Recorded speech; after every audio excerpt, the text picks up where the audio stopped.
Hello guys, I'm very excited to welcome you on our webinar today. I have the honor to be the host of this call with Peter, my good friend Peter, our upline of this great team, and of course Ed Cabrera, who is going to make a presentation today of Mining City. I'm really honored because we are having the CEO of the company today, guys. We're expecting Greg Rogowski to join us.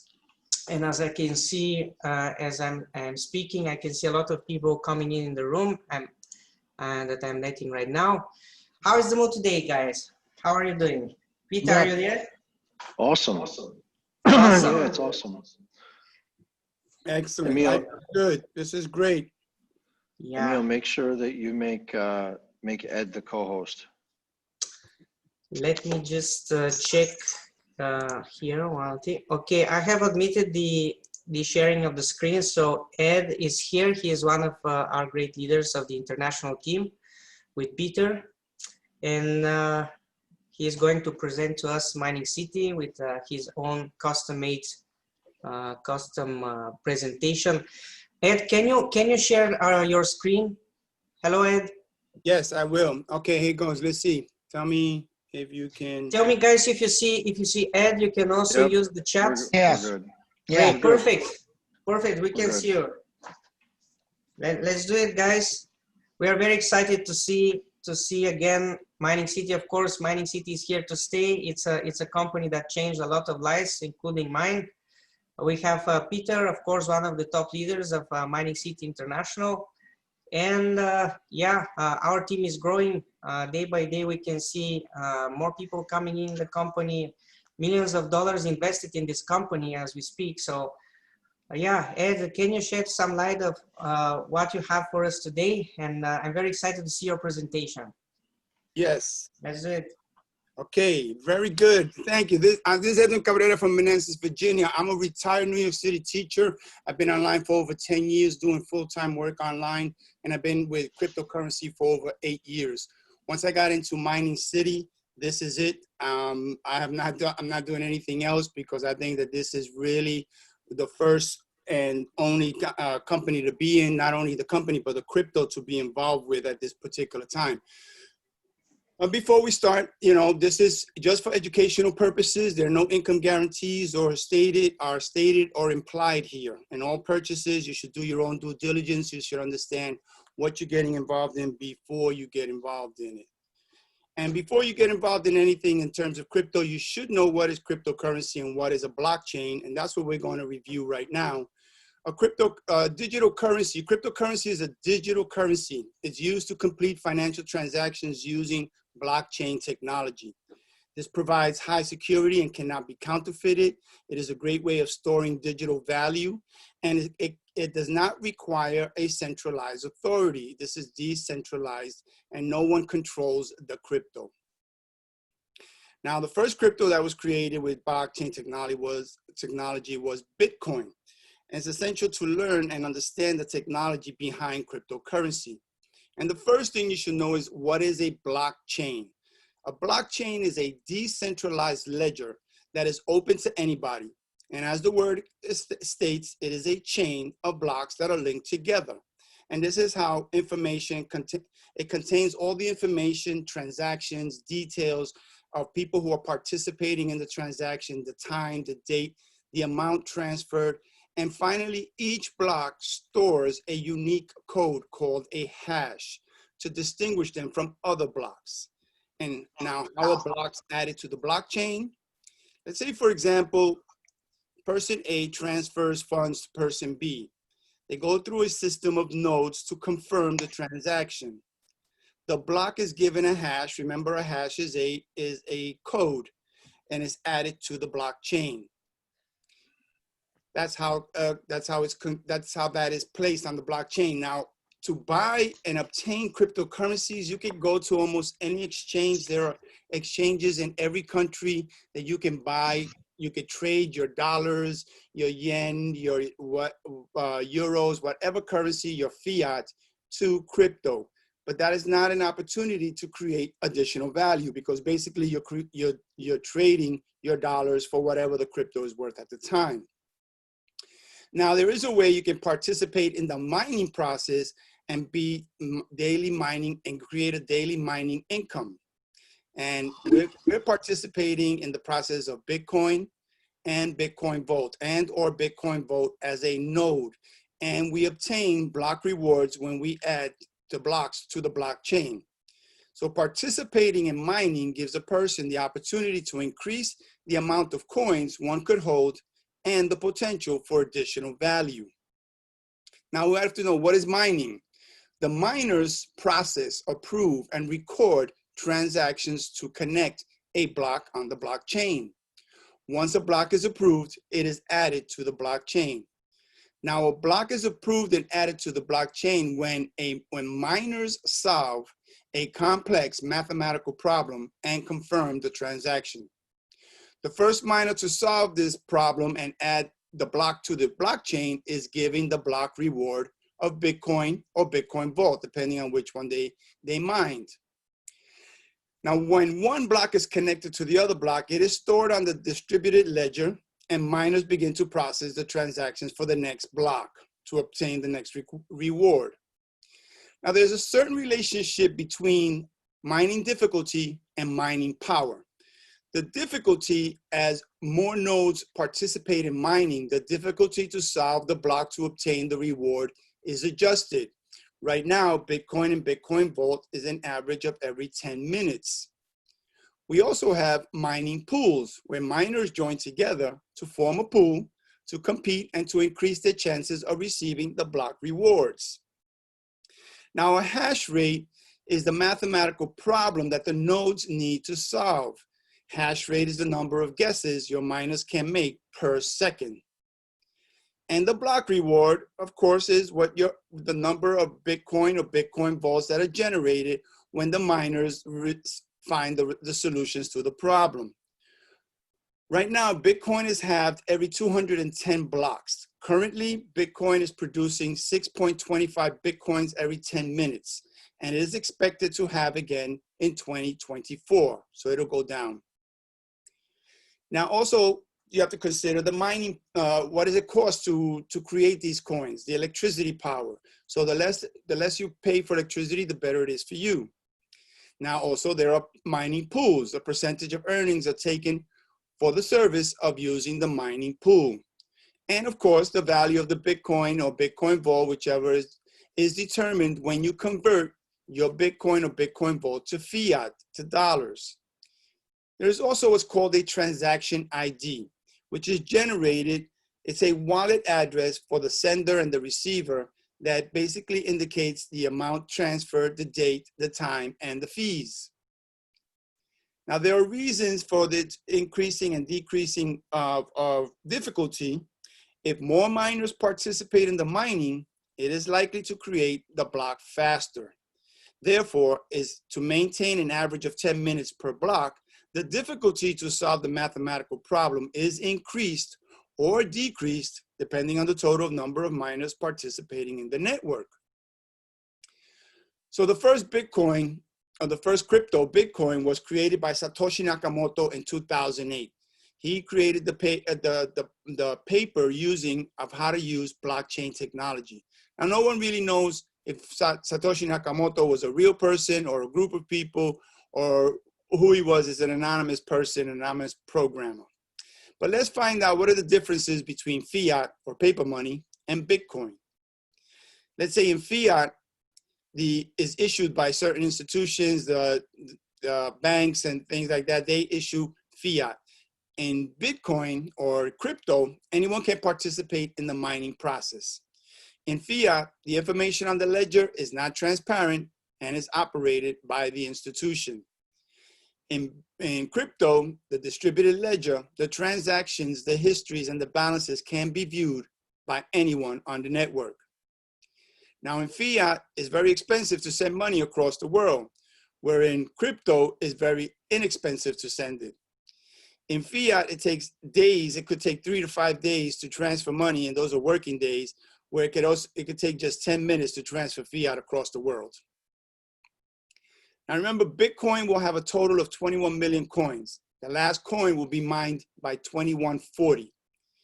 As there is a set number of coins to be mined, the value and demand is expected to grow, as this is also prevents inflation, and as no more coins can be issued. That's the law of supply and demand. In the distributed ledger is a decentralized, and anyone who participates can view and be part of approving all the transactions. Not like in a centralized system such as a bank where the ledger is private and controlled by the institution. Now the value increases as block rewards are halved. Past records show that after the block reward has halved, the value of Bitcoin has increased. And like we said, right now there will only be 21 million coins that are expected to be mined by 2140. And every 210 blocks, which is approximately every 4 years, the block is halved. About 18.5 million coins have already been, or million Bitcoins have already been mined. So currently, 6.25 Bitcoins are mined every 10 minutes. With the next half period will happen in 2024, it'll go down to 3.125 Bitcoin per 10 minutes. So past halving shows that the value of Bitcoin increases every time the law of supply and demand. If there are less coins and more demand, it should increase. So what's the current status of Bitcoin? Like we said, 18.5 million Bitcoins have already been mined, leaving about 2.5 million to be mined. In Bitcoin, once a transaction is processed and added to the blockchain, it cannot be undone. It's an uneven distribution because 61% of the Bitcoin in circulation is held by a small minority of 0.06% of Bitcoin wallets. So it's very easy to manipulate. So what about Bitcoin Vault? What's the difference between Bitcoin Vault? Bitcoin Vault is theft-proof. It has 3 separate keys. The first key is a private key. The second key is a cancellation key in case you send the coins to someone that you didn't mean to send it to, or someone steals your coins, you can get those coins back. And the third key is a fast 10-minute transaction key. This is the ultimate electronic store of value. And this is not a fork of Bitcoin. This is not a fork. This is a separate. It uses all the Bitcoin platform and information, but it's not from Bitcoin. So the block rewards for Bitcoin Vault is 150 Bitcoin Vaults every 10 minutes. This is not forked like Bitcoin Cash or Bitcoin SV with a block reward of just 6.25 Bitcoins every 10 minutes. And just like Bitcoin, there will only be 21 million Bitcoin Vaults mined. So what are the benefits?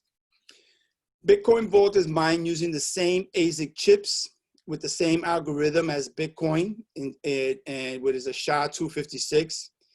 This has the potential for current Bitcoin miners to switch their mining to Bitcoin Vault, increasing the mining network, which will lead to the value of the coin to increase. This is what's called proof of work, to confirm transactions and create a real ecosystem as the mined coins are converted to pay for infrastructure and maintenance of the mining farms. Now we have a much more fair distribution, as Bitcoin Vault has not been pre-mined. The block rewards from the first block have been distributed fairly to all miners. This provides confidence that the coin value cannot be manipulated. A large amount of Bitcoin can be sold at the price of the coin, and the price of the coin can be affected. The block rewards are much higher now because we are mining 150 Bitcoin Vaults per 10 minutes. And miners who participated at the early stages of mining can expect a high mining rewards. The reduction of Bitcoin is set to catch Bitcoin, the reduction of Bitcoin Vault is set to catch Bitcoin in around 2024, as I'm going to show you on a table. We don't do a halving, we do a reduction.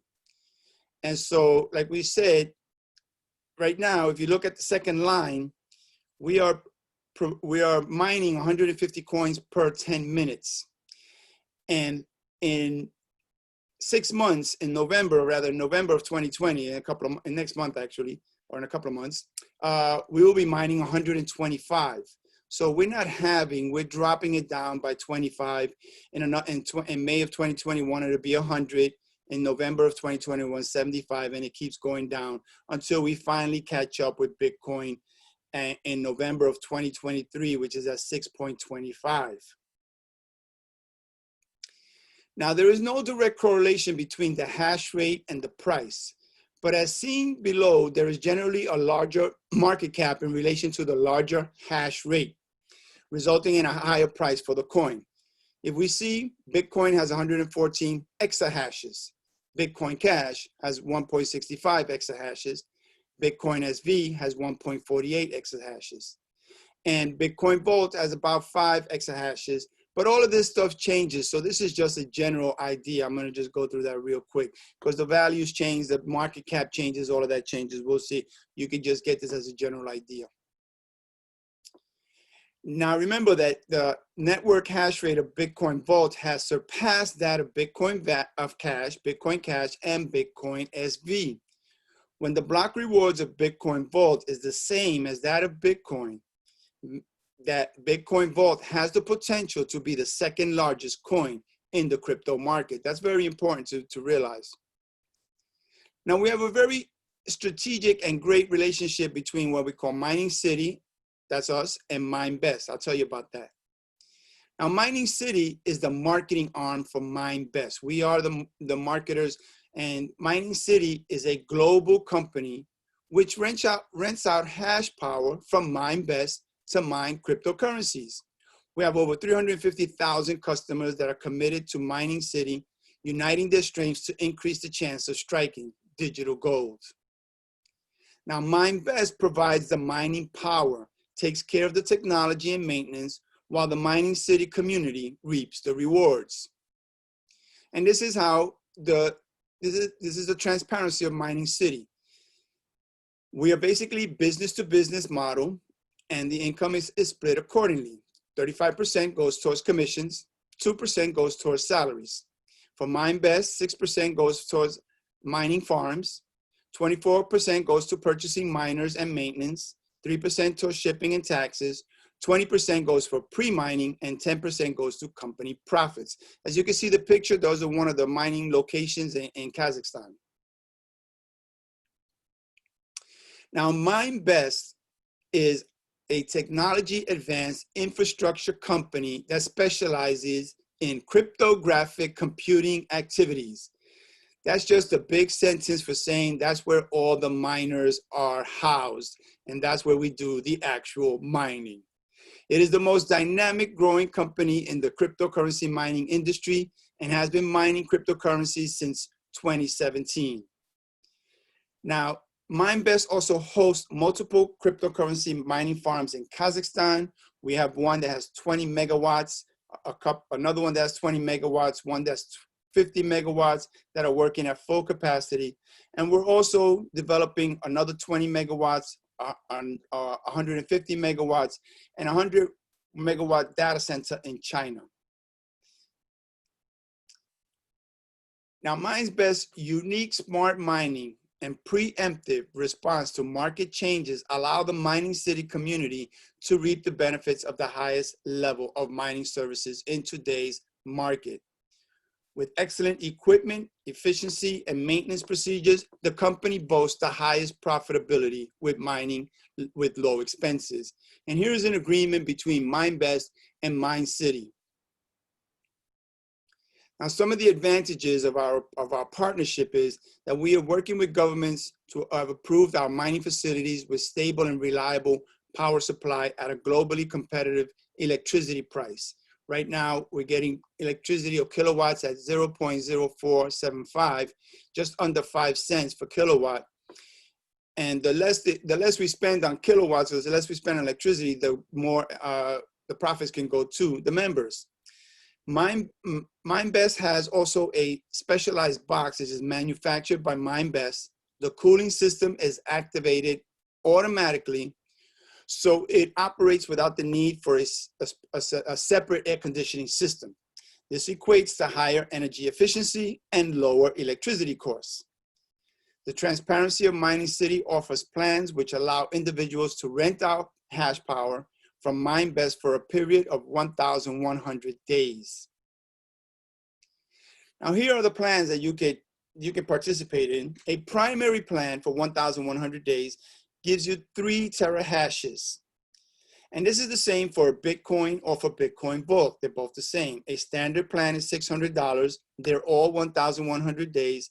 $600 gets you 6 terahashes. $1,200 gets you 12 terahashes. It's basically $100 per terahash, except when you get down to the platinum package, which they give you a bonus of 12 extra terahashes. I'm not going to go through each one because we're going through this quickly just to give you a general idea. Now, the first thing you should do if you're interested in this is go back to the person who invited you to this webinar. Then purchase a mining plan like we just showed you, and your mining purchase will begin in 10 days. Now let's talk about the marketing plan. Let's talk about the compensation plan. We have what's compensation 1, 2, and 3, which we call CP1, CP2, and CP3. Now, these plans are according to your rank. You have to reach these certain ranks. Remember, if you buy a primary at $300, you're basically also getting, you need to realize that in order to move from one rank to the other, you have to have a personal purchase, a certain number of points, a certain number of sponsors, and a sales volume in order to reach one level to the other. Now, once you get to citizen, you do not need to recruit anybody at resident or citizen. You basically, if you pay $600, you get 6 terahashes, and you get 1 binary point. Now, when you get down to city builder, that's where you have to now sponsor at least 5 people or at least 5 citizens. And you need to have a sales volume of $12,000 for everyone in your team, for everyone in this as a city builder.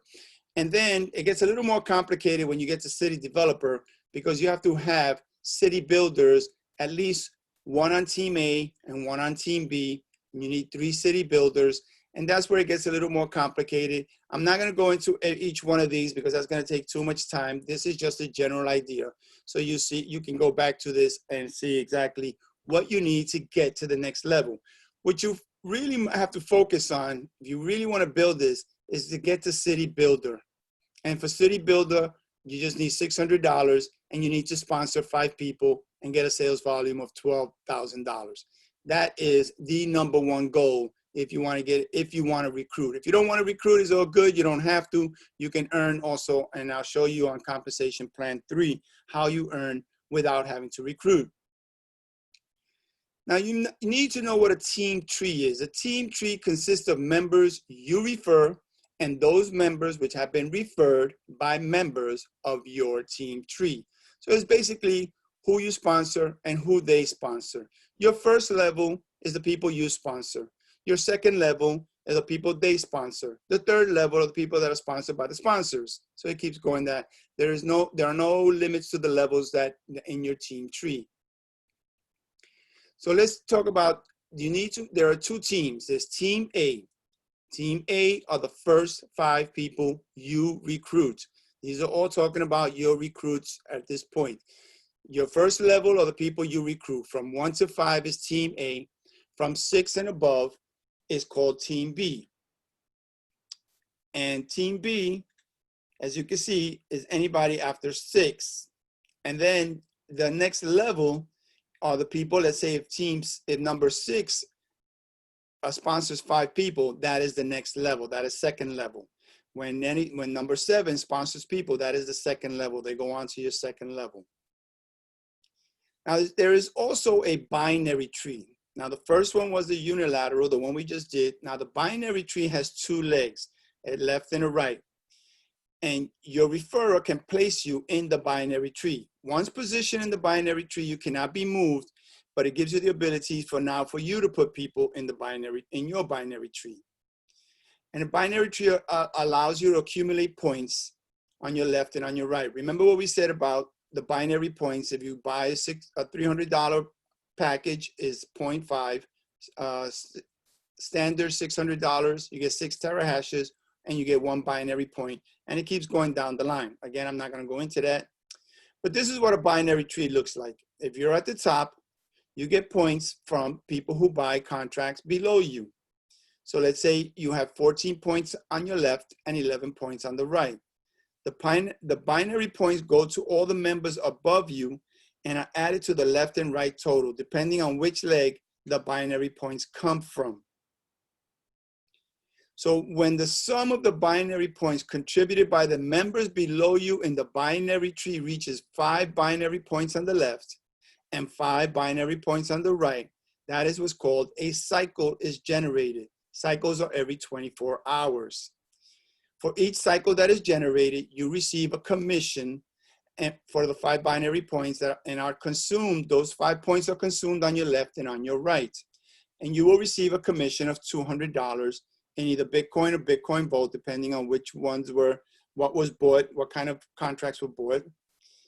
And it's based on the proportion of the binary points that originate from either Bitcoin or Bitcoin Vault. The payments are done every 24 hours at UTC plus 9 every day. So let's take a quick look. I'm not going to go into this very extensively, but in this example, you see that you have on the left side, you have 7 points on the left, 7 points on the right. Once the cycle goes through, you now will be left with 2 points on the left and 2 points on the right, and you will earn a $200 bonus. We will get more in depth into that later or in the future. Now, there are also maximum cycles. A resident can only get 1 cycle per day and can earn a maximum of $200. A citizen can earn 4 cycles per day and get $800, and it keeps building down the line. So that's why the ranking system, depends on your rank, will get you open to more cycles per day. Now, there's a second binary matching point. Remember, we said when you get 5 points on the left and 5 points on the right, you get a $200 bonus. That was from the first CP1. That was the first compensation plan. Now, when you get a $200 bonus, your upline gets a $10 bonus. And when the people below you, people that you sponsored, get a $200 bonus, you get a $10 bonus. So that's the second binary matching bonus. And as you can see, as a resident, you can only go down 1 level. Citizens get down to 2 levels. City builders, 4 levels. So again, depending on your rank, will give you more levels that you can earn from. Now here's a third plan. You don't have to recruit in this plan. The compensation plan is based on the team tree and takes into consideration the mining plans purchased by members in your team tree, whoever you sponsored. So depending on the type of mining plan, the commissions are earned in either Bitcoin or Bitcoin Vault. So let's talk about that. In your team A, your first 5 people, you earn 5% in commissions for the mining plan purchases of the members in your team A. This is on your first level, your first 5 people. Remember, the first person you sponsor will go into position 1, second will go into 2, 3, 4, 5. You do not have control as to where to place them here. You have control where to place them on your team tree. So your first 5 members consist of your team A. Now from 6 and above, 6 to infinity, consists of your team B. Now we're gonna see how that works. Now on your team B, you can earn 10% commissions from the mining plans that they purchase. That's on your first level. Now, if we move forward, we see that also this is what's called the BA structure. Remember, B is your team B. The A is the team A of your team B. So let's say number 6, he sponsors 5 people. That's on your second level. And from there, from your team B's, on their first 5 members, you will earn 5%. Now, this does not apply to residents, but for a citizen, it goes down to 10 levels. And for a city builder, it goes down to 15. And it continues all the way down to the bigger ranks. So as you can see that anybody on your team B, everybody they sponsored on their second levels and third levels down, you will earn 5%. So together we grow as a community and we grow into Mining City and mining. I hope that was helpful. I hope I did that within the allotted time. Thank you. This is Edwin Cabrera signing off here. Wow. Great Awesome job, Edwin. presentation. How was that? Was that all right? Awesome. Great job, So man. perfect. Yeah, I like that. Very good. Yeah. Great job. Thank you. Thank you. I've been working on this for 2 days now, just so you know. Good Wow. job. Hey, could I ask one question? Sure. Yeah, sure. Hey, if we send, you know, we have the 24-hour time to stop the send. Say I'm buying $1 million worth of Ethereum from somebody, and I send my vault to them, and they sent their Ethereum to me. Well, I decide I want to stop my sending. How is that taken care of so that doesn't happen? You know, so we don't rip somebody off. Well, I'm going to actually say, let's turn that over to our CEO. And why don't we let him answer that question? We have the honor So- to have the CEO of Mining Hello, City. everyone. Hi, guys. It's great Hello. to see you. How you doing, Greg? Hey, Greg. Could you possibly repeat the question? Because I had this on a very low volume. Yes, sir. I'm just making sure if we would send $1 million of vault to buy $1 million of Ethereum from somebody, then we say we're going to use our key and stop our vault Okay. from getting to them. How Okay. do we protect, you know, that people from ripping other people off? Okay. This is quite a valid question. What happens is actually the security. There are 3 keys. There are 3 keys to be released with this month. So the first one is for an instantaneous transaction. If you want to buy a cup of coffee or something like that, it makes sense. It doesn't go through, I think it only goes through 1 confirmation and that's it. The second is the regular key, the key that the coin works on right now. So it's basically the very same thing as it is with Bitcoin. It just takes 3 confirmations and that's it. But the third key, this is quite important, and I think the most important thing about Bitcoin Vault, because let me just get off on a tangent here. When you think about all the coins that are out in the market today, like Ethereum, like Bitcoin, like all the other coins, they are basically very much the same, and you can do just a limited number of things with them. You can buy them, you can sell them, you can mine them, you can trade them, you can speculate on them, and that's it. All of them are just the same. Bitcoin is the golden standard. The other coins are just trying to get up there, or just maybe fill the void, or maybe be a safety token for someone. But and taken into that, and taken with that whole thing, Bitcoin Vault is just another unremarkable coin.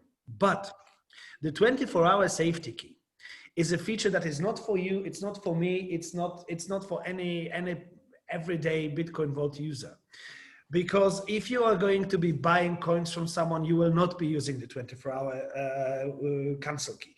You will not be using this as during your transaction. This is just for those moments, and that's why when we actually release it, we want to market it to traders, to companies, to institutions, because if you want to safely, let's say you have a business partner in Tokyo today, and he needs $5 million by tomorrow in crypto, and you want to send it to him safely. So he's going to give you a brand new wallet because it's a brand new company, it's a brand new wallet, and you know he can wait 24 hours. And you know, there's like, this is a transfer of funds. You're not actually buying anything. You're doing it like from the company to the company.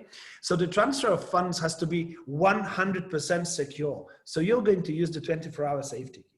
And the 24-hour safety key, if used in that context by proper institutions, by traders, by individuals who actually want to move their funds to other wallets safely and securely, it actually makes Bitcoin Vault something unique, because it takes it out of the realm of just another altcoin or just another coin. It makes it a tool. Yes. Okay. And so there will be no situation where someone will actually allow you to use a 24-hour key 24-hour withdrawal key to purchase something from them, unless they do for whatever reason, you know, maybe they know you personally or something. I don't know, but it's not a common situation. We are actually targeting individuals and institutions who are making huge transfers, usually within the very own scope of their very own businesses. Or while this is also going to help us with the value of the coin, because obviously we are talking about guys who are transferring millions of dollars. So if you want to, you know, transfer $2 million, you are going to have to procure $2 billion worth of Bitcoin Vault. So while still the availability is limited, and it is a very young project, it's like what, nine months old, right? So while the availability is limited, you know, it will have to influence the value positively. But as I said, the situation you're talking about, no, there are two other keys to use in that particular situation. And you know, in order to use the third key,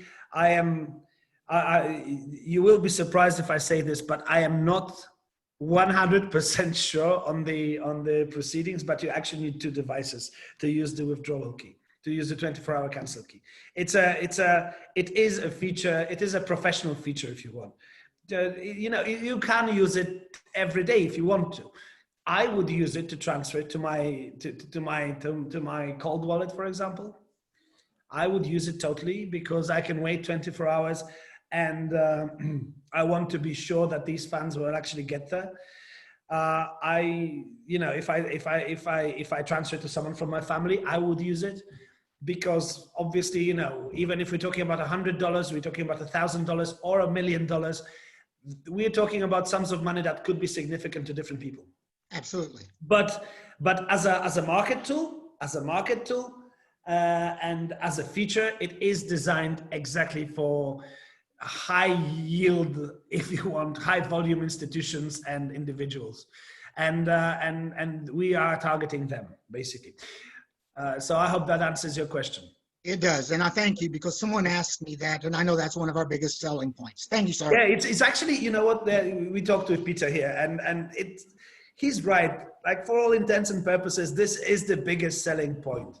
This is it. This is the one thing, the USP that makes it something different, that turns the coin into a tool. And when you have a tool, you can actually build a whole environment around that, and things that we didn't even come up with now. So I'm talking wallets, I'm talking apps, I'm talking, you know, credit cards, well, with debit cards we're actually doing. So we have thought about it, but there's a whole environment of cool products we can build around that. And, and a lot of people that's got millions of dollars that's going to want to store their money in it, so it can't be stolen. You want to play around with it. You want to have something. So you know, we're not even talking about apps now. We're talking about OTC products like Ledger wallets. We have come up with an idea of how to actually make Ledger Wallet accept Bitcoin Vault. And with the third key, we're going to release a video about that and the third key as well. But, you know, but what about our own wallets? We can do that. We did our own phone. It has been a case, it has been a study for us in the difficulty that creating consumer electronics products, you know, like the difficulties it presents. Because of the distribution, because of the taxation, because of the customs, because of the storage, the logistics of it are just hellish. But it doesn't mean we won't be able to venture into it, because if that is actually required by the market, because the phone was just a fancy flight of fancy. We just, I mean, Eyal wanted to do it. Well, you know. So now we know, at least we know of a dangers involved in providing consumer electronics. So we will be much more careful in the future and probably hire more people who know about this stuff, especially retail sales and customs. But as I said, it is the most important thing that happened. The rest, it's that Peter said, the rest is just gravy. It's just like the final part. Whatever else we actually present, whatever else we show, you know, that single feature, if played correctly, if advertised correctly, and if adopted by the market, you know, that will be the game changer. Yes, sir. Obviously, you obviously need good marketing and good PR. And right now we are not getting good PR, so maybe I'll talk about that. All right. Thank you for your answer. I appreciate it, sir. Yeah. Great day. Segue, Thank you, Greg. Peter. So, Hey, Greg. hi. So yeah, so basically, I think the way we should basically make this forum is Okay. essentially run it like this. So whatever you want to talk about, you know, feel free to talk about whatever Okay. updates are coming or anything like that. Yes, And then yes. basically we'll do a short Q&A afterwards. Okay, guys, I just want to present myself because many of you I'm seeing for the first time. So I think it's only fair that I present myself. My name is Gregory Rogowski. I usually go by the Americanized name of Gregory because Polish name of Grzegorz is simply unpronounceable for most. And obviously the company is based here in Poland. The back offices are here in Poland. The mining operations are conducted in Kazakhstan and in China. And I will just tell you very shortly about how the whole damn thing started, because it is a doozy, okay? The whole thing started in 2018, at the end of 2018, and I was working for Eyal then as a marketing VP, and to be honest, we were just starting out. I was just starting out in Bitcoin business, and Eyal was already operating for 2 years. He was building farms in Kazakhstan, and he was trying to sell cloud mining packages, like regular packages to regular punters, just over the internet. So when he hired me, we had like a long discussion about, is it actually doable? Because you know, this was a very new business, and cloud mining was, you know, it was such a high, you know, it was this high technology concept for someone who is about to invest their own money. You know, are they going to make the money? Are they not going to make it? Obviously, at the end of 2018, we're looking at a situation where Bitcoin is costing $3,500. So no one is mining, but Eyal's operation was the only operation in the world that was actually profitable because of, and mainly because of low cost of electricity. He had, and still has, a 10-year contract with the Kazakh government, and it just, they just give away the electricity for nothing. I mean, lately more governments started to actually look favorably upon mining Bitcoin, and they, you know, they were actually stretching to lower the price. But the original country, the first country that we have been able to do it with is Kazakhstan. And just to tell you, like at that time, how unusual the price was, that the only two countries in the world were actually willing to match the price, and that was Iran and Venezuela. Both countries where you wouldn't set a foot, you wouldn't go there.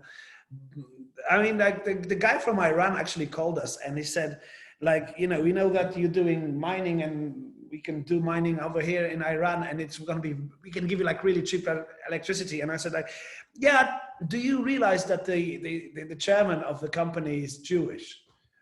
And the Iranian guy said, so? He said, money has no religion. He said, my friend, money has no religion. I said, yeah, right. But, you know, you're just like 1 week away from being invaded by the USA. And then what will happen? It's just, you know, and while Kazakhstan is the country that most people think of as the borrowed country, it is fairly advanced. It is quite safe.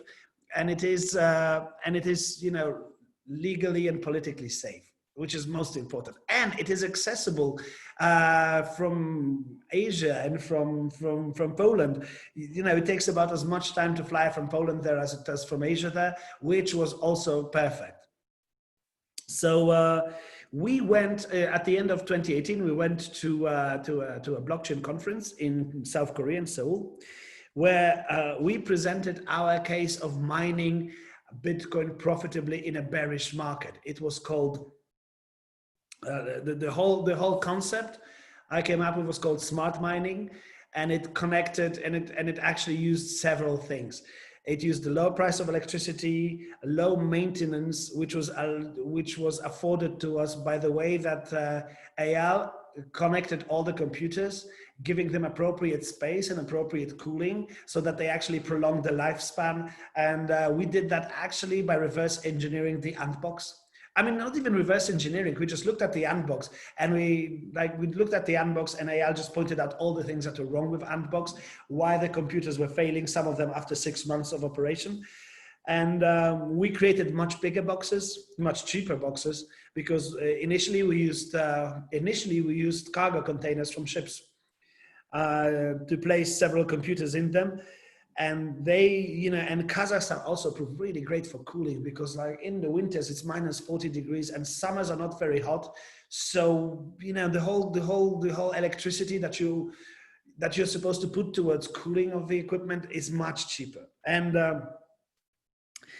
well, anyway, we had this lecture there, a keynote rather, in Korea, and after that we were approached by this guy called Mr. Park from IDAM. I don't know if you've talked about him or heard about him, and he said that he's just amazed by what we are doing, and if we can actually prove to him that what we are doing is real, that there are machines, that we are doing the mining, he would like to buy the whole thing from us wholesale in a network marketing scheme.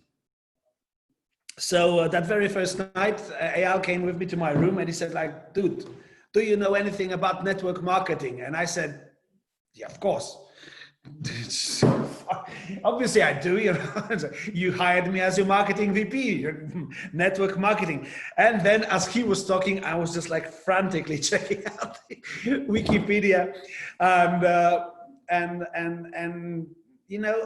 at the end of the day, we simply decided to go for it, because I mean, we checked out the market environment, and unfortunately, most of the companies who are doing it, who are actually selling mining contracts in a network marketing scheme, were unfortunately there were Ponzi schemes, or even worse, they were just simply thieves.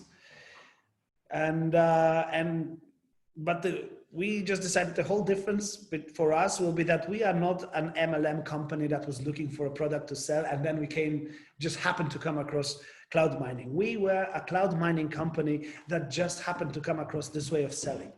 And as a marketer, it worked for me, because the one crucial thing that the whole concept of cloud mining and selling mining to the masses is lacking for me is education, because there's no amount of money that you could write me a check for that I wouldn't be able to spend on an educational campaign in traditional media, for cloud mining. But with network marketing, you usually have someone actually explaining it to another person. So someone has to sit down with someone, they have to explain it. So the element of education is there. Obviously it can be taken much further, and we've seen some examples of that, and I will get back to that later on. But for all intents and purposes, I said, look, this is the best idea we've had, so let's do it. But we had to separate the companies for the simplest of reasons. Mindbest was then a part of something called the Hexa Group, and Hexa Group were Eyal's cousins who were actually financiers, and they didn't want us doing it. They saw all kinds of problems with this. They were really unhappy with it, and obviously they were also trying to float their very own coin at that time, and floating that coin. And if a company in their group would be doing network marketing, it would actually interfere with the PR. So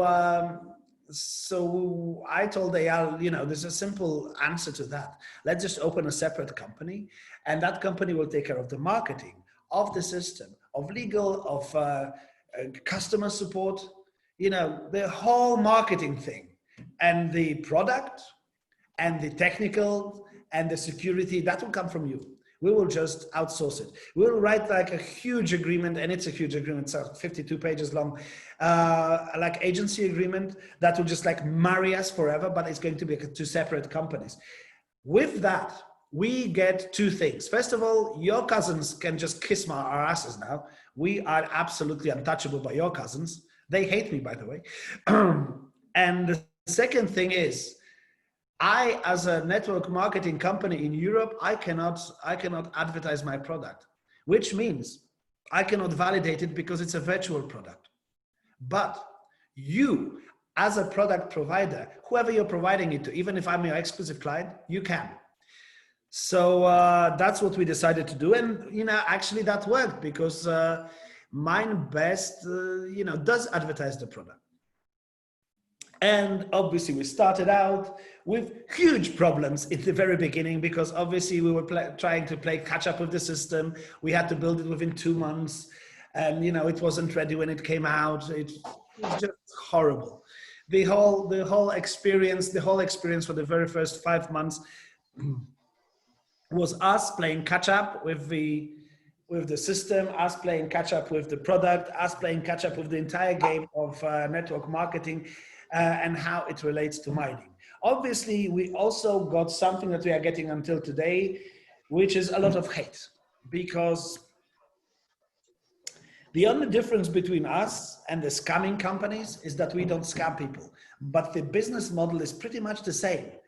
And the only difference for us is that we actually do have the equipment. So if I can share my screen for a second here, I want to show you something. This is a news page from Poland. So no, don't, that's the one. Yeah. So recently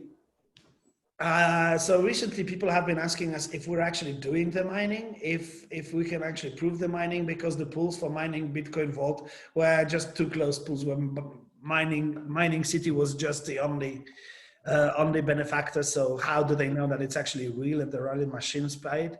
So recently, because of the fall of the price of Bitcoin Vault, we decided to take off some selling pressure from Bitcoin Vault, and we decided to turn some of our machines to mining Bitcoin in order to pay for the overheads and for the electricity. And we obviously rekindled our relationship with BTC.com to do it. So you can see on BTC.com, we are the 10th largest mining pool within BTC.com. Oh, it's minus 1% since yesterday, but yesterday it was like plus 2% or something. Everything is minus. Antpool is just, Antpool is very lucky today. But that actually proves to anyone who's asking if we have the machines or not. Yeah, we do. We have the machines. So, and they are there. You can see them there. And those are the machines that we use to mine Bitcoin Vault. So Bitcoin Vault, that came about last year when mining Bitcoin wasn't very profitable. I mean, even today, mining Bitcoin is like hardly a profitable affair for someone who has a very small farm or just 1 or 2 miners. It has to be a large farm. It has to be, you have to be in the top 10 on the BTC.com at least to make it viable financially. Why? Because the price of Bitcoin is, it hasn't risen as much as people have predicted, and the hash rate is growing, the difficulty is growing, and obviously there's only 3 million of Bitcoin left to be mined. So for all intents and purposes, our clients were just fighting for scraps. They were fighting for leftovers from the table of huge Bitcoin whales who are just basically dominating and regulating the market. So we came up with this idea of Bitcoin Vault because that we came across this project and we thought that this is actually a great thing because you can turn it into a tool. You can take our machines, which we have heavily invested in, and we can take those machines. We can just switch them over to another pool and they are mining Bitcoin Vault. And we have the community, which we can spread this coin to the community. And and the distribution will be much fairer than it is in Bitcoin. So we started actually selling it, or actually advertising it as Project X somewhere in the second half of last year. We started mining it on the 16th of December of last year, and come end of January this year, we actually started out on the first exchange, was Coindeal. Not the perfect exchange, not my very first choice. I would love to be on Binance, but Binance takes $1 million from you just to be listed. And it was, at that time, it was really difficult to come up with that part of money, because we are in all intents and purposes, we are investing very heavily in the technical infrastructure. So what happened was that suddenly the project took off immediately. And to be honest, too fast for us. Because when we started advertising the project at the end of 2019, we predicted that by the end of 2020, the price is going to be somewhere in the vicinity of $100. And 5 months, it just shot across. It just went up to $450 without creating any support line. And then something happened on Coindeal that actually precipitated a very sharp drop in value of about $300. So it's about $120 now. It's actually rising now. But the reasons for that are multiple. And, I can give you the conspiracy theory, because I saw that actually Coindeal is, they have actually ripped Mining City off, and they are offering several mining packages, which are actually fashioned after our mining packages for their very own coin that they are supposed to mine. So we are actually now investigating the possibility of them manipulating the price. But regardless of who it was and why it happened and how it happened, the most important thing is that the coin actually bounced back on its very own. We are doing nothing with the coin at this point, nothing. We are not buying it. We are not investing money in it. We are just letting it go as it is. Why? Because we wanted to build a natural support line, and the natural support line, psychological support line, first one was about $100, $130 seems to be another support line. And then we want to bring it back gradually on a healthy level. Also, at the very same time, we have started to develop in certain communities where, we didn't want to open up to all the countries, not at once, because of legal reasons. I mean, if you're floating a new coin and you're putting behind it a company which is fueled by network marketing, you can come across a lot of accusations, and we have. So you also work with a lot of marketers on different countries who actually, what they do is they take your product and they run along with it and they do whatever. They actually advertise it in a way that they shouldn't advertise it. They talk about things that they have no right to talk about, or they actually overpromise. And the most important thing about Mining City is that we do not sell securities or investments. It is a silly thing to think that. We are selling hash power. We are selling computing power for people who want to mine coins. And, we are right now mining BTCV. We obviously can mine ETH, we can mine Bitcoin, we can mine whatever.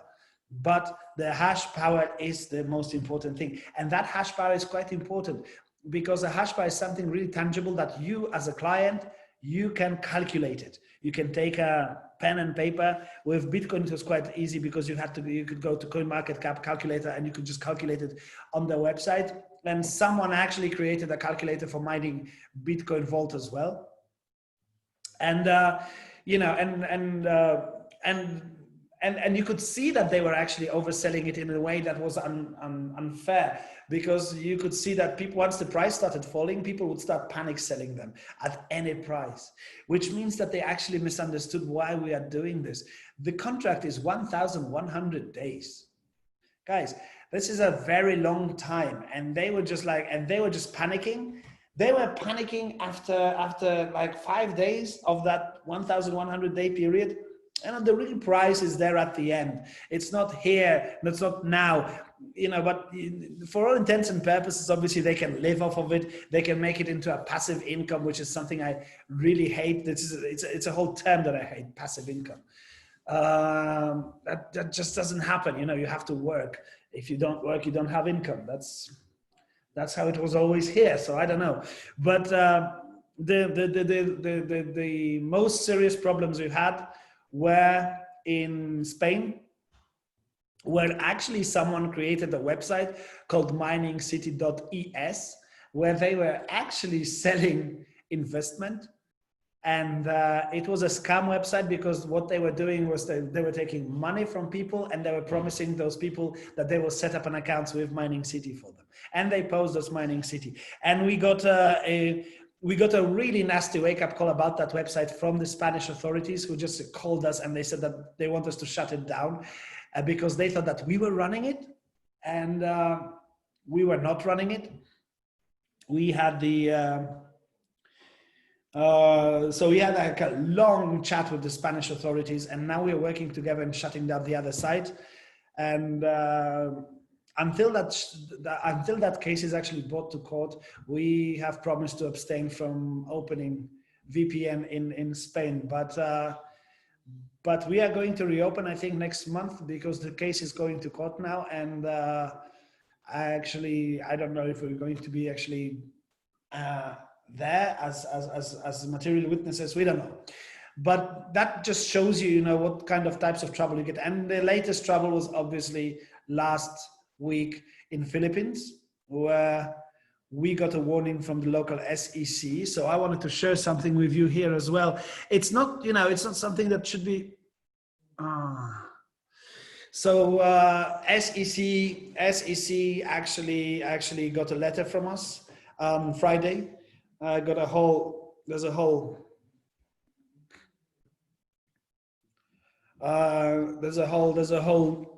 first page of the letter, but it is a rather long thing, because we are explaining what we are doing, not selling the securities. We're disavowing obviously all the individuals that were selling it as securities, and all trying to scam other people. But the good news is that we actually got an initial response that they will try to register us. I don't even know if we're going to be if we're going to qualify for registration, because with what we're doing, I don't think it actually lines up with what SEC is registering for. But they are putting us through the process, and they have 14 working days to do it, because it's a company, but they're going to take down the warning. We are also created appropriate press releases about that. And, it's not the first time that a thing like that is happening. I think that SEC in the United States actually withdrew the case. Well, not the case, withdrew the warning against Genesis Mining. It was the first instance of such a thing happening. So this is us doing it right now with the Filipino SEC. Oh my God! But this is just a development of recent few days. So right now, what we are looking at, what we want to do is, after the huge, I don't know if it was, I don't know if it was a panic, but a lot of people were very unhappy when they saw the value of the coin go from $450, which it was there stratospherically. Unfortunately, it shouldn't have been there in the first place, but it went down, and they were very unhappy. So obviously that fueled another wave of instigations and accusations. The first one was that the companies, it's an exit scam. We are going somewhere. We are going to close down or whatever. Well, no, unfortunately, we're not doing an exit scam. The company is actually paid in Bitcoin Vault. We get Bitcoin Vault for our as remuneration. So it would be stupid for us to do an exit scam. It would be really stupid for us to lower the value of the coin in any way. What we are doing right now is we're expanding the coin to more exchanges, increasing the volumes. And the most important thing for us to do right now is the third key. So we want to have the SEC thing resolved this week, by the end of this week as well, so we can use this as a leverage. Like, we're going to say that as a leverage against everyone who's who said anything or accused Bitcoin Vault of being anything less than a legal and a proper coin. So we're going to use this, and we're going to use it in our marketing campaign. But also, what was very important for us was to increase the visibility of the company. As a company, that's actually what we're doing is we are conducting our business as we should. We are not stopping. It's if the price of an asset fell or it rose, it should not actually reflect on what we are doing and we were working on. So we are introducing the third key. We are introducing the new exchanges. We are introducing the new webinars, educational webinars, and we are going to be introducing the new product, which is the debit card. And the debit card is going to be for Bitcoin. Obviously, we're going to introduce Bitcoin Vault on it. It's done with Visa and with Union Pay. That depends actually on the territory. We have conducted tests. The tests have concluded. They were very successful. We are going to be, well, at the end of August, we said 2 months.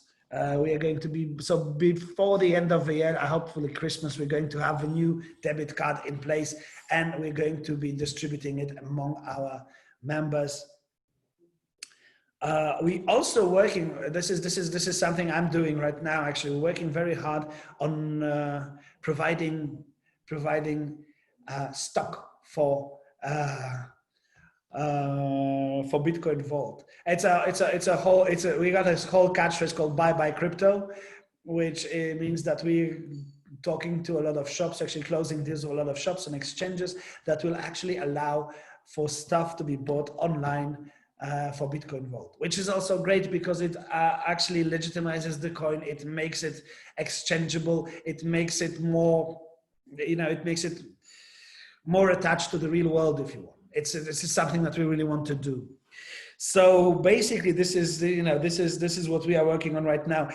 On the 9th of September, we have actually updated the system and they updated the website. People have not seen it because the UX is still as it is. So the new UX will be coming next month. But this month, we actually updated the system because as I said, we have been playing catch up with that system since the very first day. And the amount of people that have joined, that just causes additional problems, bottlenecks. And we also saw this as a PR problem because if a company has a payout day, we're paying out every day, your mining rewards or your compensation plan rewards, they all appear on your wallet every day. So if there's any delay in that, that obviously works very, very, very much against us. And it actually makes people very unsure. People don't know what to think, and they shouldn't be actually subjected to that. This is not what we agreed on, but that was the fault of the system. So although people may not have noticed it, although users may not have noticed it in the visual layer of the website, the technical layer of the website is kind of completely renewed, and it should be faster, it should be leaner, and there should be no more delays in payouts and compensation plan calculations, which is also tremendously important for all of us. Yeah, okay, I can see let's start 2 questions on chat. Awesome. Okay, guys, I'm sure I could go on talking about what we're doing here. Oh yeah, one very important thing. You do know that we have been doing from the very beginning, we've been actually inviting people to see the farms. It has been made more difficult by the coronavirus situation. I mean, I haven't been to Kazakhstan since last year, but the farms, the farms are just one thing. The other thing is obviously the offices. I mean, when you come to our offices, you see the scale of the entire operation. You can see that we are not just about producing a fake coin with a fake value. There's hundreds of people working there to bring value to us, to this unique project. We have 12 people alone fighting the scam accusations. We have 12 people alone who are fighting the scam accusation, and they're closing down fake accounts, because this is something that has also happened. Unfortunately, our success has brought along a lot of unsavory characters. And I think last week, we closed down 9 of my fake Facebook accounts that were contacting people and actually offering them side deals. which is something I don't do. I don't have a Facebook account anymore, even because I had to suspend it because of all that commotion.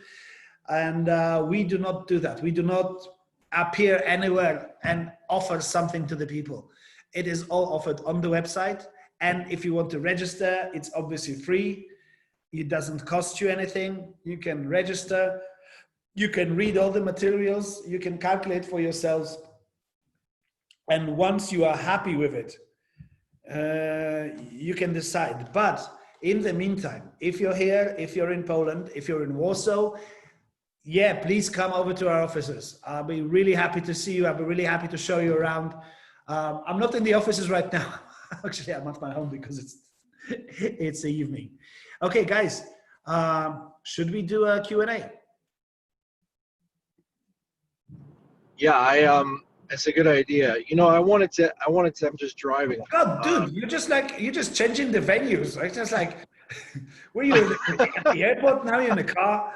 God. No, so I'm a teacher by day. I'm a physical education teacher by day, and then I'm a tennis coach for a high school. So I'm driving to teach tennis right now.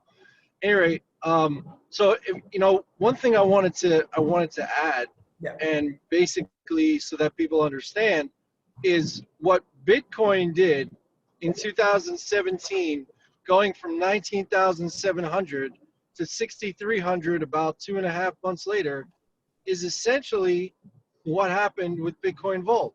You had so many people that bought into the idea that this coin just kept going up and up in value that somewhat unorganically it went up too fast. Well, and as a result of it going up too fast, you are absolutely right. It went up too fast, just like the Bitcoin went up too fast. And the reasons for the fall were somewhat different because, you know, unfortunately, we're still entertaining. We're not entertaining this. Guys, just like 28 of you here, so I can tell you.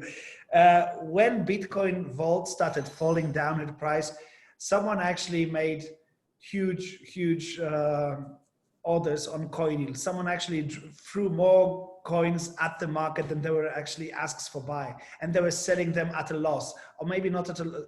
So the only one who could do that was someone who had the money from the very beginning. And at the very beginning, we had some competitors in mining. So that's why we adopted the DDMS standard. And I know that you know, it may seem strange that we have done it, but we had to have the standard because we were actually faced with a hash war with huge mining pools. So these people actually managed to get their hands on quite a lot of coins. And well, maybe not quite a lot, but you know, the set is, you know, several thousand or tens of thousands of coins, maybe. So so they were actually liquidating what is now the value of over $30 million. And one day on the, not $30 million, I'm sorry, $5 million on the exchange, on one single exchange, while the coin was on 5 exchanges only. And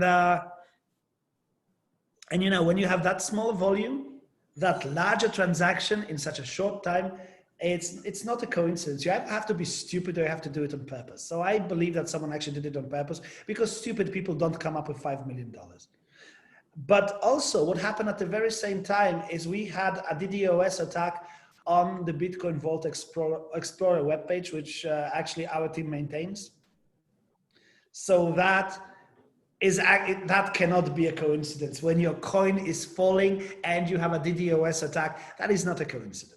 And then we open up the CoinYield back page, and we see that they are doing actually the very same thing as it. So, you know, so we're still entertaining the thought that actually the fall of the dramatic fall of the price of Bitcoin Vault had something to do with the stratospheric growth without any real support line. But the underlying reason was a bit different than what happened to Bitcoin, because when Bitcoin happened, it's just that there weren't enough people willing to buy at the price that it had actually risen to, because the adoption was much wider, the volumes were much higher than Bitcoin Vault. I mean, had Bitcoin Vault had the volumes that Bitcoin had, I don't think we would have seen. I mean, that actually the whole scenario of lowering the price of the asset would be impossible. if we had the wider adoption that we are actually striving for right now. We should not have been so high up in such a short time. We should not have been, because we need to build the base of the exchanges. We need to build the, you know, the community of people who actually want to trade it. But the traders are behind it. I mean, like, guys, I don't know if you've heard about Doug Noble. Doug Noble is, yeah, he's a, Doug Noble. It's Noble, like he's a nobleman, and Doug is obviously Doug.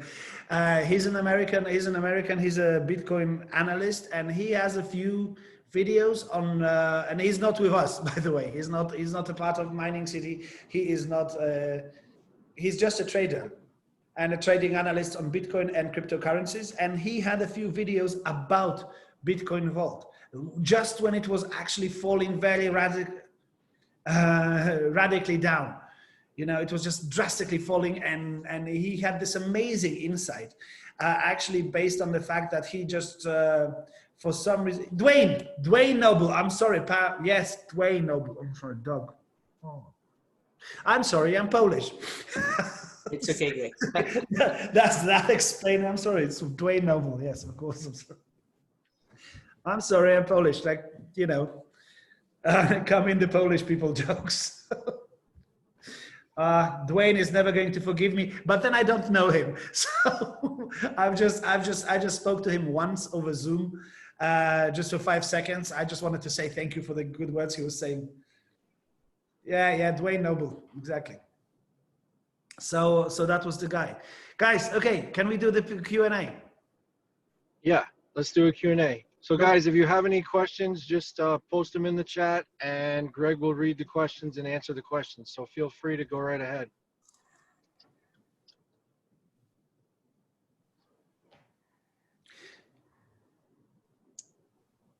Greg, I want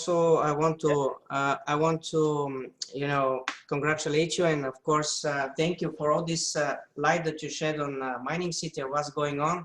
We have a lot of leaders in our international team, and I also invited some of our team in Bulgaria, Crypto Masters team. So thank you guys for attending, and you can see Greg is you know, with us. He told us a lot of facts that we didn't know, and I really love your energy, Greg. How you are, you know, so going for it, and you know, telling us everything. You know, this is very important. By the way, guys, if you have leaders from many countries here, if you're leaders yourselves, this is a very important thing. Every day, every Monday, we are going to have a Zoom with leaders, Awesome. a catch-up Zoom, which is very important. So I will be informing you about that. There's going to be one this Wednesday at 1 o'clock Central European time. I don't know if that's actually good for you, because the other ones will be much later. And that one on Wednesday here is just because the guys from Africa requested it. But what we are going to talk about on that Zoom is actually what we're talking about right now today. So it's so that Zoom on Wednesday will not be nothing. It will be nothing special to you. But the one that is happening next Monday, which is going to be the first in this series of those catch-up Zooms, like reports on what the company is doing, where we're going. You know, Perfect. It's quite informative, and I've heard that a lot of people want to actually hear it from the mouth of the CEO, from my mouth, from Eyal as well. Absolutely. We look forward to Greg, and we'll organize our teams to attend. Of course, guys, now is the time to ask your questions to the CEO of the company. Of course, we have the honor to have him here today. We really appreciate. It's an honor for me, guys. Please. Yeah, it's been. Someone wants to talk to me. It's been very exciting several months, of course, with Mining City, of what we built with you guys, and of course here with the international leaders. Peter, once again, thank you for inviting me in this project, in this company, already changing a lot of lives. So I really appreciate, Peter. You're an awesome leader. And guys, now is the time to ask your questions. Now is the time to put your questions in the chat. You have Greg with us, and he's you know, so helpful, and he's so transparent to us today. I'm trying to be transparent every day, not just today, please. Yes, absolutely. I have children. You know, I don't want to be chased around the world by a bunch of really pissed off people. It's not I'm sorry. Like people have actually, I was actually talking about it with my lawyer lately about the exit scam of the sushi coin. You know, this guy created the sushi Yeah, coin. I've heard about it. You can Yeah, share it's with just us. like, and he was actually backed by Binance, by all the by all the exchanges. He got Binance, by Binance. You know, Binance was actually promoting this, and he did an exit scam. And I was talking to my lawyer, and so like, but really, I mean, okay, so he made it off like 30, maybe $70 million, maybe. It was that, that like 50% of that will have to be spent on him hiding. I mean, and there is no safe place in the world for this. What is the point? What is the type of life that you want to live? I mean, for the rest of your life, you're going to, okay, so you have $45 million left or $40 million left. But for the rest of your life, even if you have that money, you will have to hide. You will have to, I don't know, you will have to drive little Toyotas. You will have to drive inconspicuous cars, live in inconspicuous places. You will not ever enjoy the money that you made. But why not stay with the project?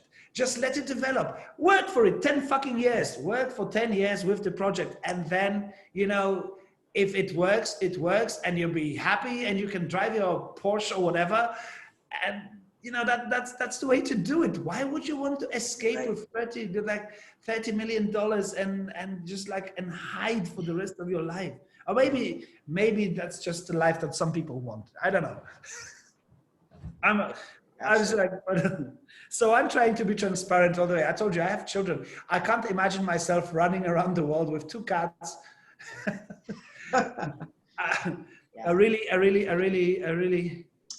What? Oh, my cat is looking at me over there.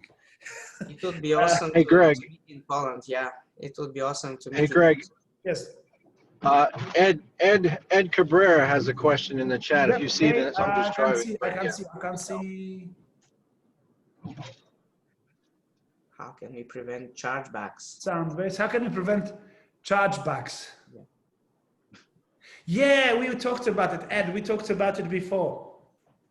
The preventing of chargebacks, which you mean if someone actually withdraws the money within 24 hours, which you were supposed to send to you. Well, in order for you to make a deal with someone who sends you money in Bitcoin Vault and you don't want him to use this key, he will have to send it to you using a regular key. The 24-hour withdrawal key is just a tool that is added on. It's not a constant feature of Bitcoin Vault. Bitcoin Vault, when I send it to you in a standard mode, it just works like any other coin. I have to specifically use the 24-hour key with your consent as a recipient. You have to consent to this. With your consent as a recipient, so that he can withdraw that, okay? That is very important. You would not be, this is not, as I said, this is not a feature to be used every day. So no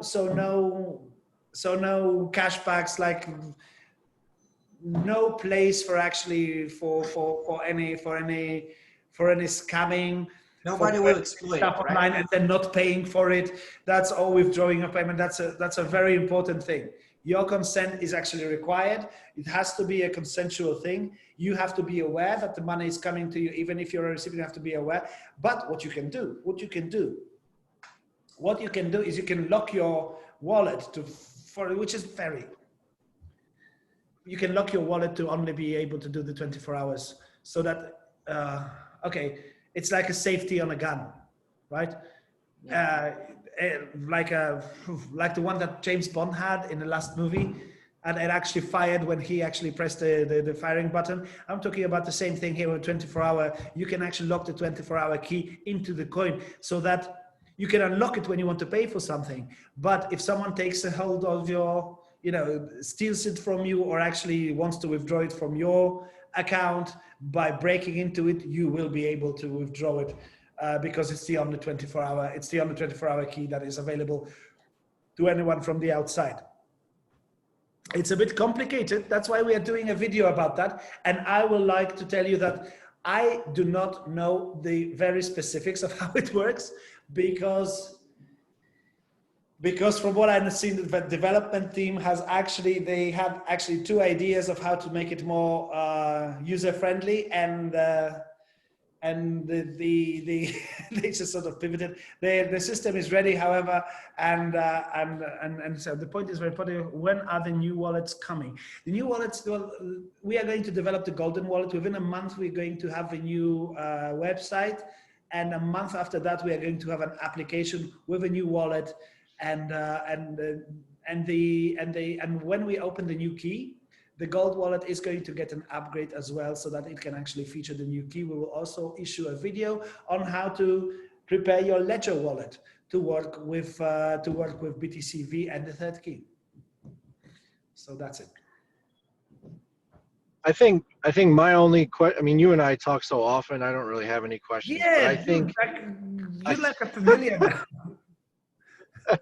but I think the thing would be, I would say, is this really. So where do you see Bitcoin Vault going in terms of adoption? Like, where do you see it going in terms of adoption for businesses, for general people? What do you think needs to happen in order for that goal to be accomplished?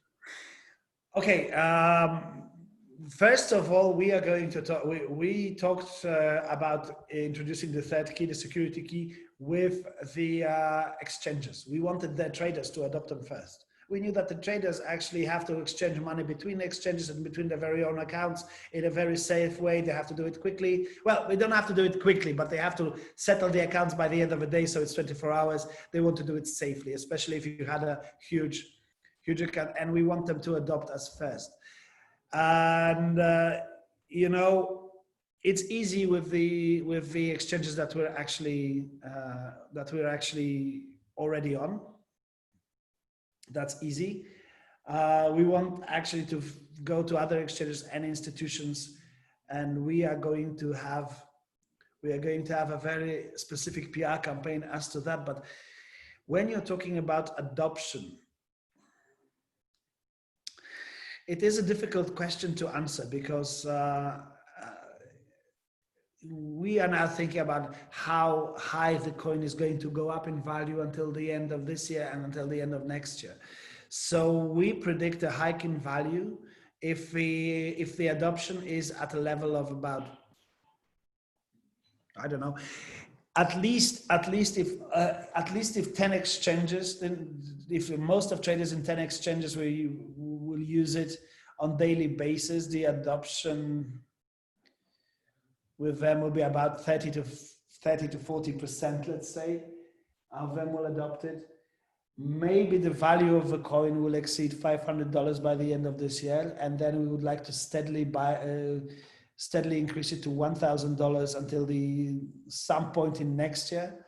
Obviously, there's like a lot of factors to get here, but ultimately, we are talking about several things converging. The SEC situation I talked about right now, and the fact that we need to legitimize the whole business in such a way. And in order to do it, what we did is we actually set up the company, Profitec. We set it up in, actually I'll show it to you. Hold on. We set it up in, we set it up in Philippines. Hold on, I'll just share the screen here. Yay. We set it up in Philippines now, so that we can have a full relationship with SEC, and that we can be actually quoted by them and listed by them. And that is actually it is so important for us, guys, because you can't have a widely adopted coin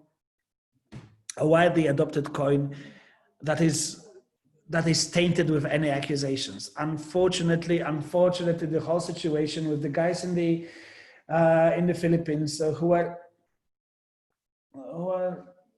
Well, they were crossing some boundaries when they were advertising the products. They were talking a bunch of nonsense, and they were selling it through some falsified claims.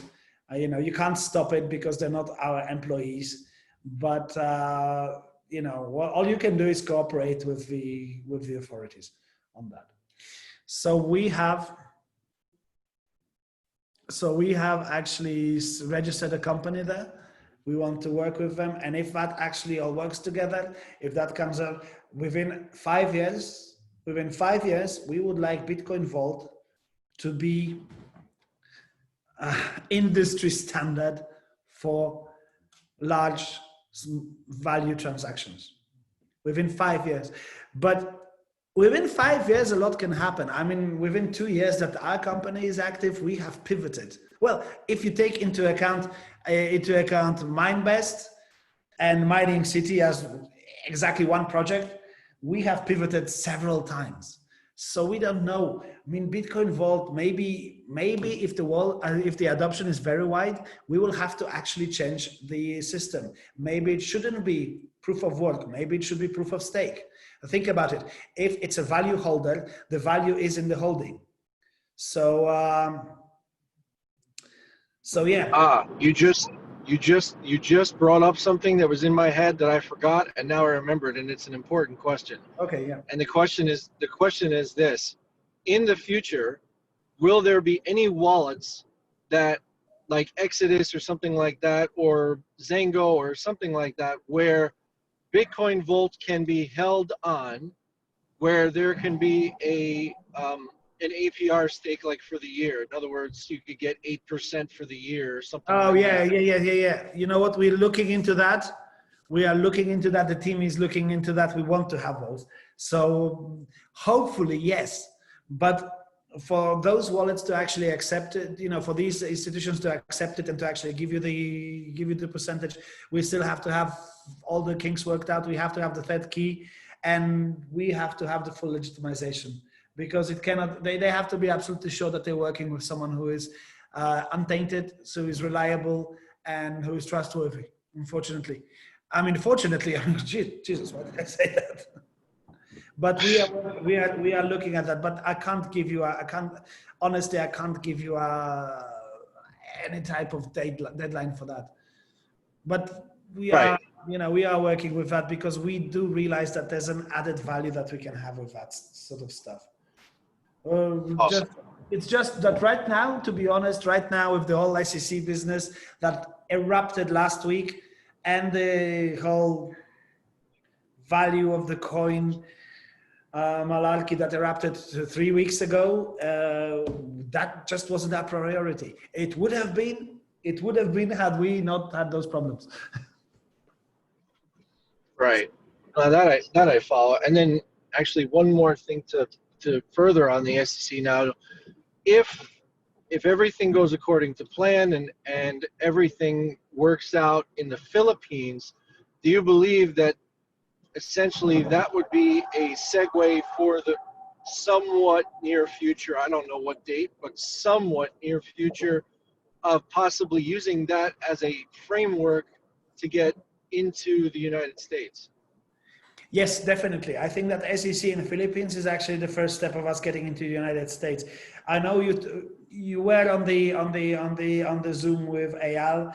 Yeah. You know that this is also a problem with the volume. Right. Yes, Adis, it will be. I just answering to a chat from Adis. It will be a huge volume change.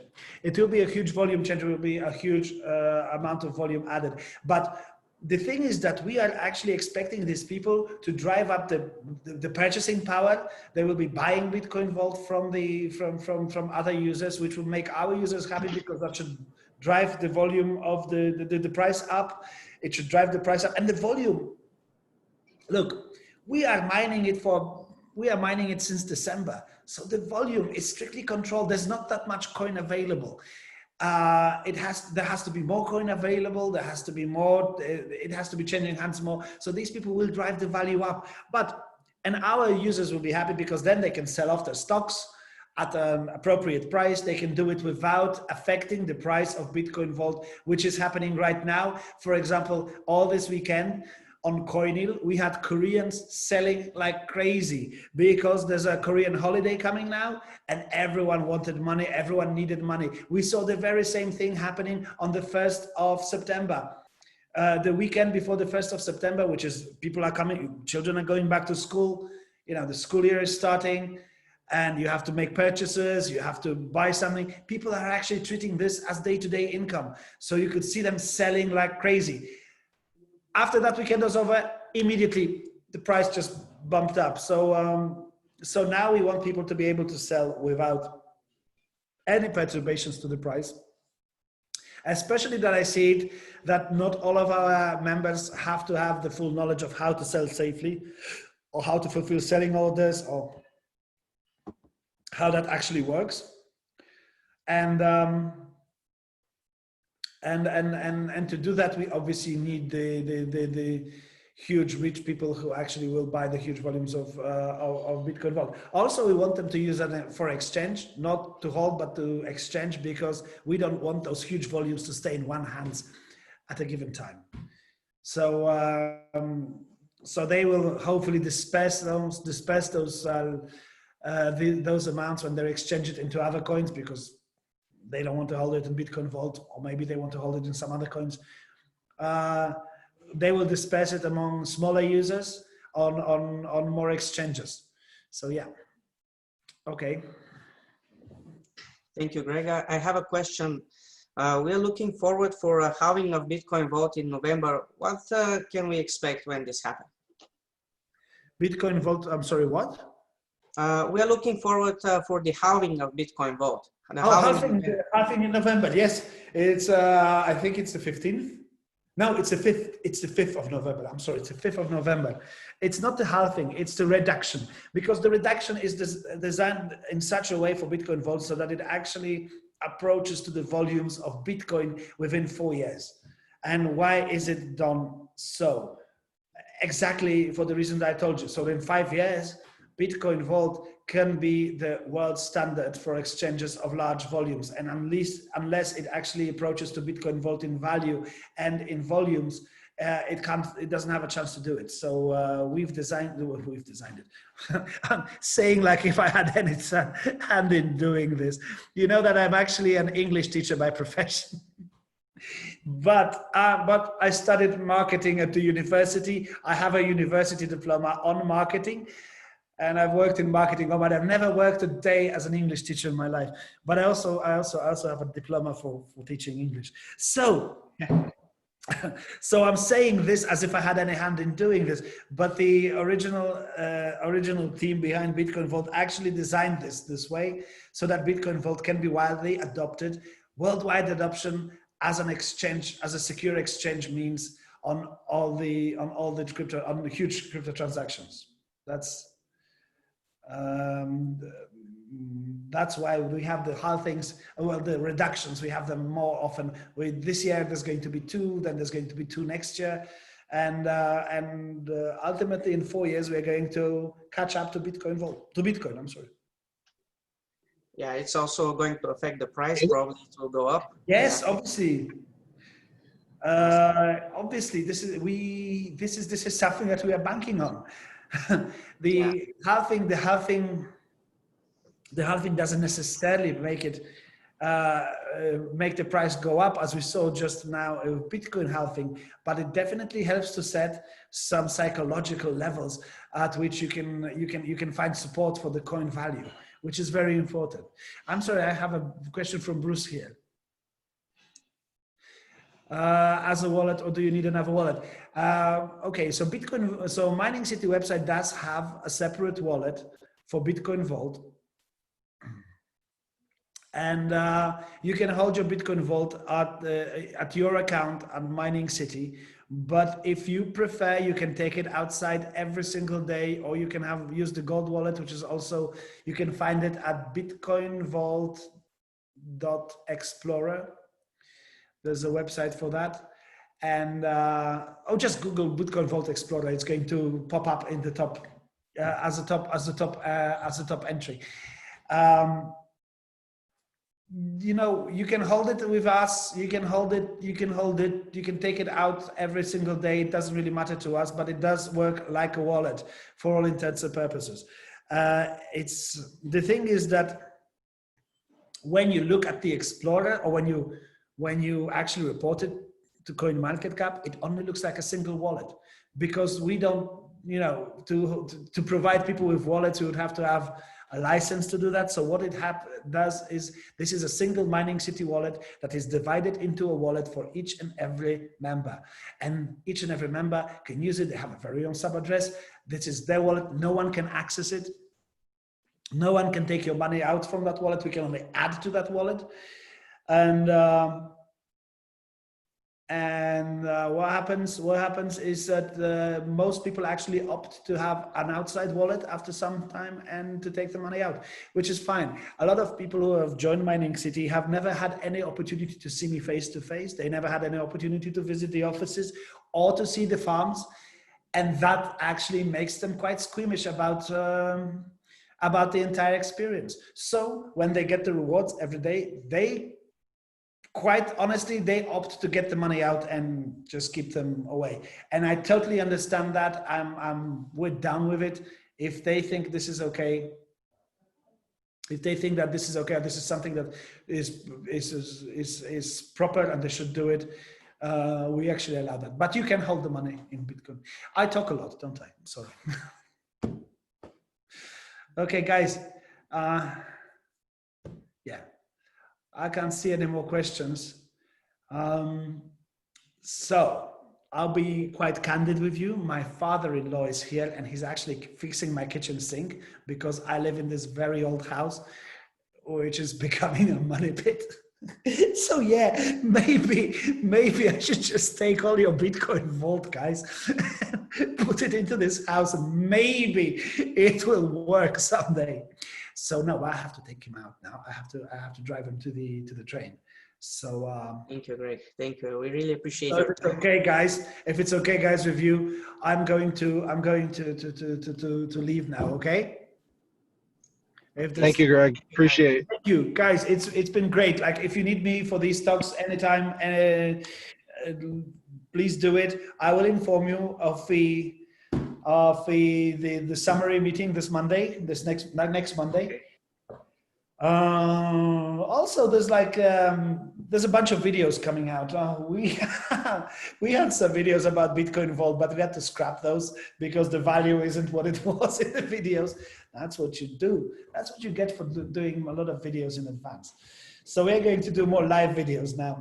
And obviously what someone just suggested this weekend, someone suggested that what we should do is provide our community with, like, nobody reads a newsletter. What they should do is they should actually get a summary video. So we'll probably be doing that. But for now, I have to go. Okay, I can see them waving at me over there. I have to go, guys. God bless. Thank you. Thanks for being there. Talk to you later. Buddy. Bye. Thank you. So guys, let's thank Greg. Of course, he spent a lot of time with us, answering a lot of questions, and also shedding a lot of light on Mining City. We learned a lot of information, and be sure to watch our recording after this webinar. I'm going to upload this video, of course, share with all the leaders here. Thank you, Ed Cabrera, today. Amazing presentation, very detailed. Thank you so much, brother. Also, yeah, I want to thank everybody here. Also, our leaders from Bulgaria, our team Crypto Masters, you're awesome, guys. Peter, of course, every time you're always this helpful, this supportive, really top leader. It's an honor to work with you, brother. And yeah, let's make another webinar. Let's make another webinar soon, and let's get this going, guys. Mining City is here to stay. Of course, we invested for 3 years of mining. We have a lot of things coming soon, a lot of improvements, innovations with Turkey. So we are looking for the bright future of Mining City. Yeah. Thank you, everybody. Thank you for attending today this call. It was amazing and very historical call. Thank you so much. Thank you. Thank you, Emil. Appreciate it. All right. Take care now. Bye, guys. Yeah, see you guys. See you very soon. We'll make another webinar very soon. Stay awesome. Stay awesome. Have a great night.